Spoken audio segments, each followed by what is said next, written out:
প্রথমার্ধের কথা যদি বলি, it was complete chaos, it was insane. দুর্দান্ত দুটো গোল আমরা দেখেছি। হ্যারিকেন লাইক আ হ্যারিকেন, সে আসলে তার গোলে মাতিয়ে রেখেছে। But if you look at Croatia, তারা কিন্তু খুব সময় নেয়নি, দুটো গোলই আবার ব্যাক দিতে। সো প্রথমার্ধেই আসলে ড্র ছিল রেজাল্ট, প্রথমার্ধের রেজাল্ট। কেমন লাগলো ইংল্যান্ড আর ক্রোয়েশিয়ার এই ম্যাচটি?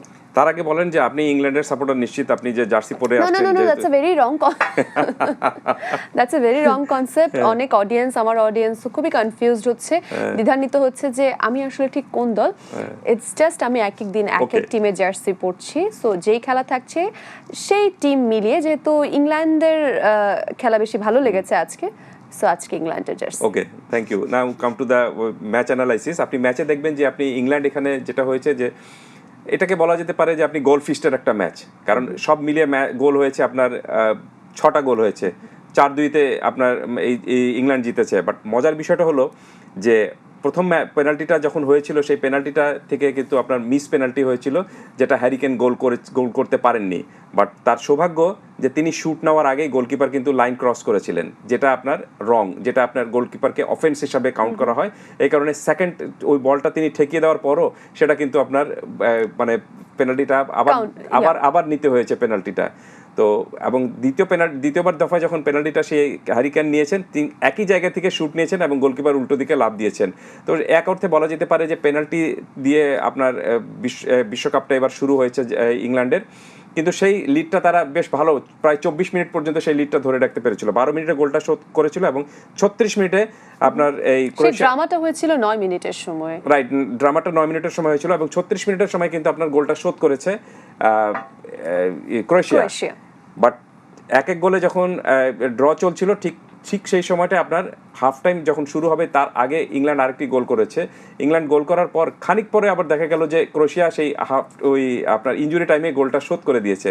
দ্যাট মিনস মানে ইংল্যান্ড একবার গোল করছে, ক্রোয়েশিয়া শোধ করছে, ইংল্যান্ড গোল করছে, ক্রোয়েশিয়া শোধ করছে। এই যে একটা সমতার মতো চলে গিয়েছিল, ম্যাচটা খুব সুন্দর উপভোগ্যর মতো হয়ে পড়েছিল।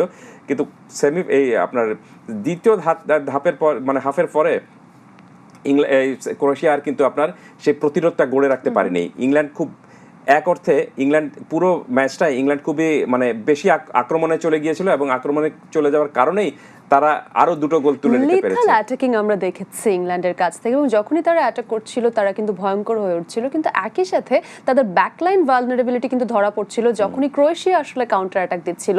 পেনাল্টি গিভ আওয়ের কথা বলছিলেন সেই জায়গা থেকে, talking about Luka Modric giving away a penalty এবং একই সাথে getting served at 57th minutes. এই ব্যাপারটা কি আসলে মনে হচ্ছে যে ফাইনালি 40-year-old প্লেয়ারকে আসলে কিছুটা ক্যাচ আপ করেছে সেই এইজের ব্যাপারটা? Is this the official end of Croatia's golden generation? তা কিছুটা বলতে পারেন। কারণটা হলো যে গোল্ডেন জেনারেশন, ক্রোয়েশিয়াকে সবসময় কিন্তু গোল্ডেন জেনারেশন বলা হয়। এর আগের যে 4 বছর আগে তারা যখন খেলেছিল তখনও বলা হয়েছিল যে this is the golden generation of Croatia. এবং তার আগে যদি 2018-তে আমি ফিরে যাচ্ছি, সেখানেও বলা হয়েছিল যে এটাই বোধহয় সোনালী প্রজন্ম, এবং সেই সোনালী প্রজন্ম সেমিফাইনাল পর্যন্ত ফাইনাল পর্যন্ত খেলেছিল। সেই প্রজন্মটাই কি এবার 26-এ শেষ হচ্ছে?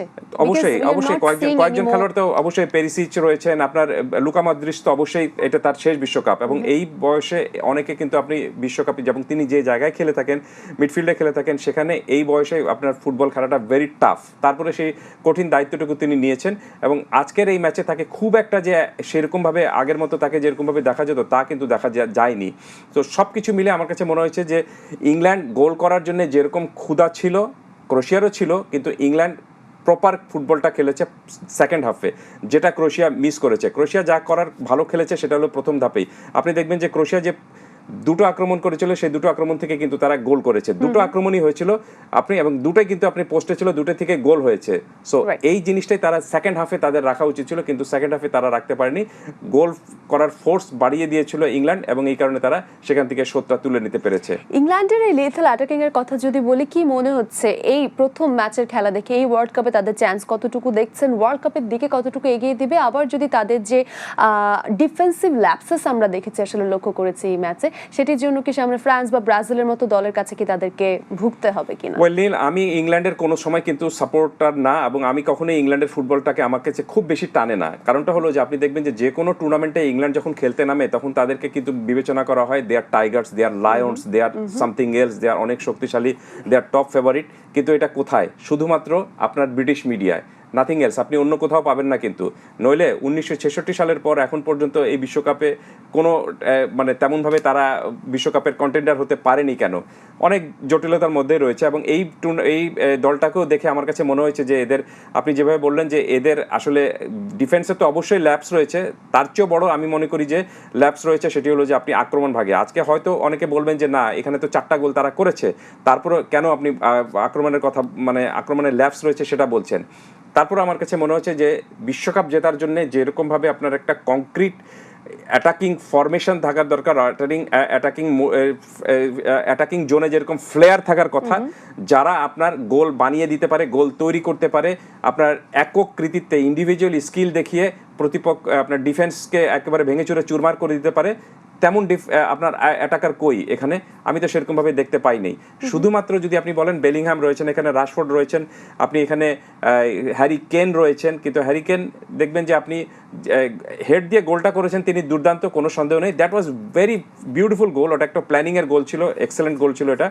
কিন্তু তারপরে যদি আপনি তাকে পুরো খেলার মধ্যে দেখেন যে একটা যে স্ট্রাইকারের ইন্ডিভিজুয়াল স্কিল নিয়ে একটা বল নিয়ে যে একদম পুরোপুরি আপনার প্রতিপক্ষের ডিফেন্সে ঢুকে যাবেন এবং প্রতিপক্ষের ডিফেন্সকে চুরমার করে দিবেন বা একটা ভয় দেখাবেন, সেই জিনিসটা কিন্তু ইংল্যান্ডের দলের মধ্যে অন্তত আমি খুঁজে পাইনি, যেটা অন্যান্য দলের মধ্যে স্ট্রাইকারদের মধ্যে রয়েছে।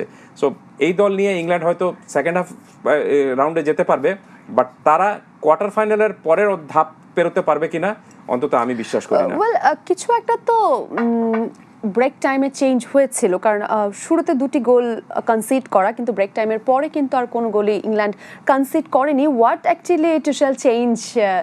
In the meantime, we don't know. England appear to drop their defensive line slightly lower, যেটি নিউট্রালাইজ করেছে ক্রোয়েশিয়ার লং বলগুলোকে। এবং ডেক্লান রাইসের কথা যদি বলি, আপনি নিশ্চয়ই খেয়াল করবেন, তিনি খুব ক্লোজলি প্লে করেছেন সেন্টার ব্যাকসের দিকে, প্রোটেক্ট করছিলেন জোনটাকে। সো এই স্ট্র্যাটেজিটা কিন্তু কাজে লেগেছে। হ্যাঁ, আপনি যখনই গোলে এগিয়ে যাবেন তখন আপনার কিন্তু এক ধরনের একটা মানে মাথার মধ্যেই চলে আসে যে আমাকে একটু ডিফেন্স লাইনটা শক্ত করতে হবে, যেটা ইংল্যান্ড করেনি। আপনি যখন তারা প্রথমার্ধে দুবার এগিয়ে ছিল, প্রথমার্ধে দুবার এগিয়ে থাকার পর তারা মনে করেছে যে they have done their duty, তাদের বোধহয় কাজ শেষ হয়ে গিয়েছে। আমি দেখছিলাম অ্যালান শিয়ারারও মন্তব্য করছিলেন বিবিসিতে, আপনি ওয়েন রুনিও মন্তব্য করছিলেন, এবং তাদের কাছে দেখে মনে হচ্ছিল যে তাদের মন্তব্যের মধ্যে এটা ছিল যে ইংল্যান্ড বোধহয় মনে করেছে যে খেলা বোধহয় শেষ, কিন্তু খেলার তো এখনো অনেক দেরি রয়েছে, তাদের খেলা দেখে মনে হচ্ছে যে কলারটা তুলে ফেলেছে তারা। তো এই জিনিসটা আপনি যখনই ম্যাচের মধ্যে চলে আসবে, ম্যাচ শেষ না হওয়ার আগ পর্যন্ত যে আমি জিতে গেলাম, তখনই দেখবেন যে আপনি অনেক ধরনের ল্যাপস কিন্তু চলে আসে, যে ল্যাপসটা তারা কাটিয়ে উঠতে পেরেছে সেকেন্ড হাফে। ভাগ্য ভালো যে তারা এই ম্যাচ থেকে পূর্ণ পয়েন্ট নিয়ে ফিরতে পেরেছে।